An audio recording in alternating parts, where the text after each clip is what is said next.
Hey guys, welcome back to Mind Keys. My name is Dave, and on this channel we talk a lot about personal awakening, personal development, self-actualization, psychedelics, spirituality, waking up in general from all kinds of different aspects. So if that's something you're interested in, you're in the right place. So today's video is going to be about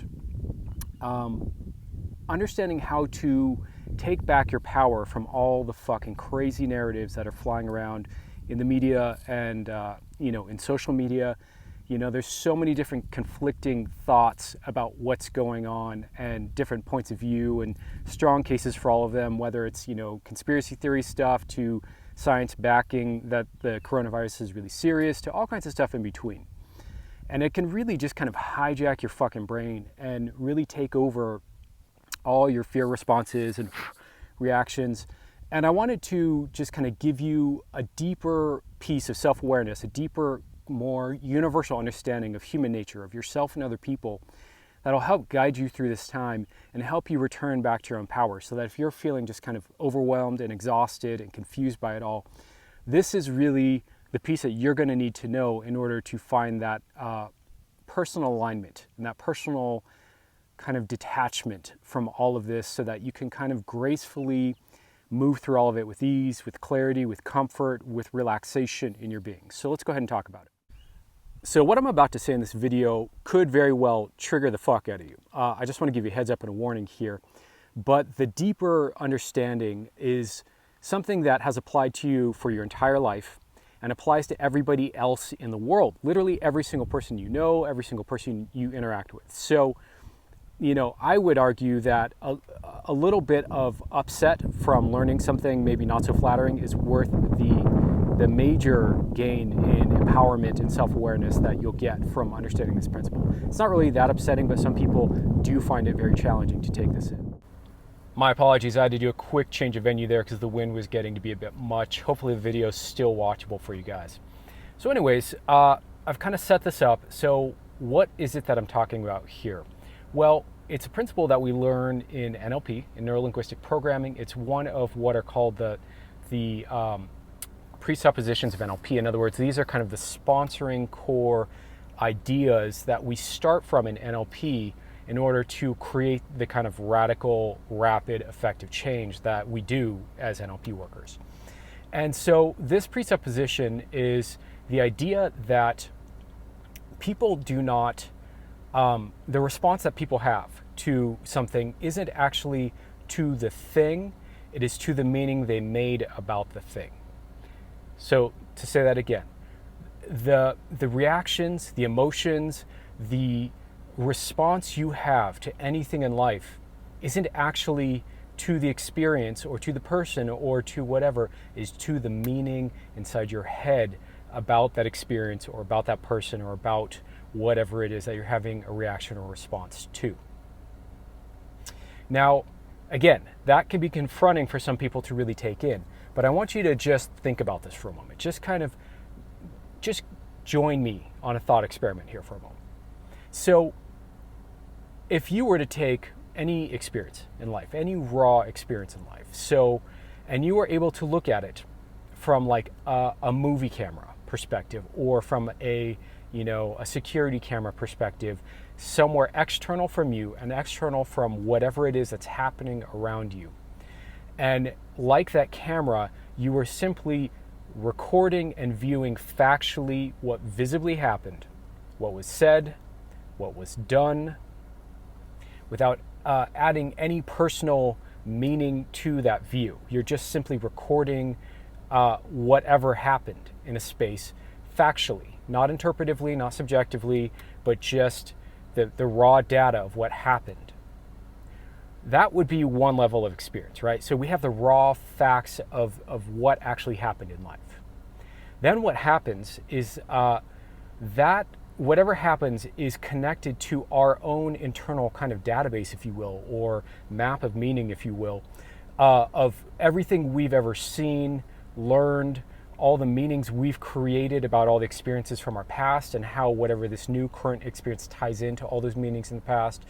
and not only our own meanings and our own interpretations, but whatever else we've learned from media, from TV, from other people we know who have had experiences, from the rich database of meaning around us. Now, meaning, of course, is something that's created internally and subjectively inside each person's mind, right? Two people could have the same experience and come up with completely different meanings about that same experience. For example, let's say person A loses their job. This would be a common experience right now, right? So person A loses their job and they end up being devastated by that, right? They end up being emotionally distraught, upset, and for them, it's literally the worst fucking thing that's ever happened to them or that's happened in a decade to them, right? Person B loses their job and they are thrilled. They're ecstatic. They're lit up. They are beyond happy. They are relieved. They are so grateful that it's over and to not be oppressed by the day in and day out, right? Same experience, two very different responses, right? So it's entirely possible to have very, very different responses to the same experience. So this shows that the subjective map of meaning inside each of our heads, each of our emotional experiences, and the kind of network of meanings that we have inside ourselves, because no meaning is singular or particular, it's always connected to other meanings and other understandings and this kind of web of interpretations that we create that is our map of the world. So when that gets triggered, that's what we're actually reacting to. So, when you look at what's going on right now in the media, and you look at what's going on right now factually in terms of being self-quarantined and, having to wear masks and, the fact that some people are going to the hospital and dying this horrific death and other people are not. And there are other places where there's no activity in the hospital. And you have people talking about conspiracy theories on social media. Mine's blown up with it right now. Or the opposite, or you have people who are just hardcore, rigidly ideological and unwilling to entertain any idea outside of what it is that they think they already know. In other words, they're in confirmation bias and they already know what they believe and they're just trying to reinforce that and they won't accept any new information in, right? We see all kinds of stuff going on all over the place like this. What that is, all of these reactions are just different forms of people reacting to their own map of meaning, right? Their own map of meaning. Everyone, whether they're freaked out or skeptical or not worried at all, or let's say more kind of cautiously concerned, where they're worried but they're not freaking out, or anywhere on that spectrum, right? All of that has to do with your map of meaning. So whatever makes sense to you, whatever's already meaningful to you ahead of time, is what you're responding to and what you're actually reacting to. And I wanted to kind of make this point, because this is such a universal that applies well beyond a moment of a pandemic or a kind of societal or worldwide crisis and shift. This is something that has always been true about human beings. We react to our maps of meaning, not to the experience itself.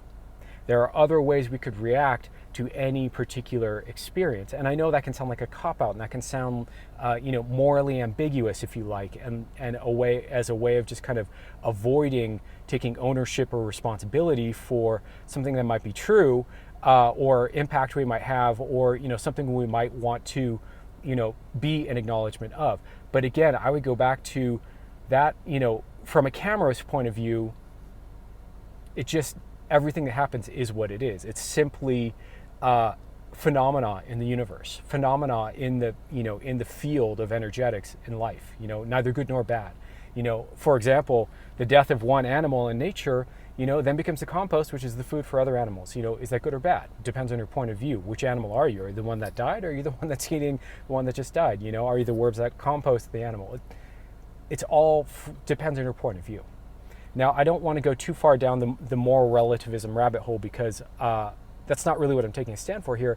The point is that when you take a step back and you start to acknowledge that your reactions are to the map of meaning inside your head, not to facts, they are to meaning, then you can really start to begin to empower yourself by examining what are the meanings you're carrying, right?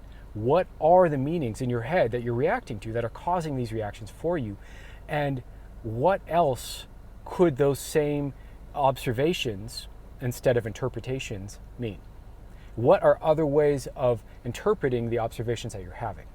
What's more, do you need more information? Do you need a different, a different attitude towards the same information?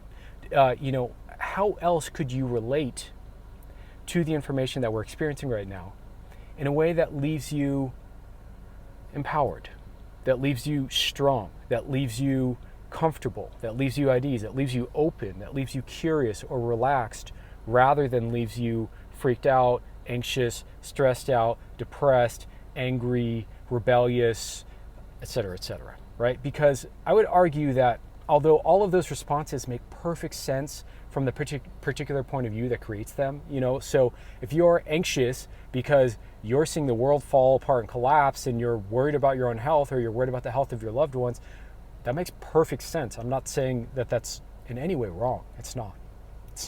It's totally an appropriate response.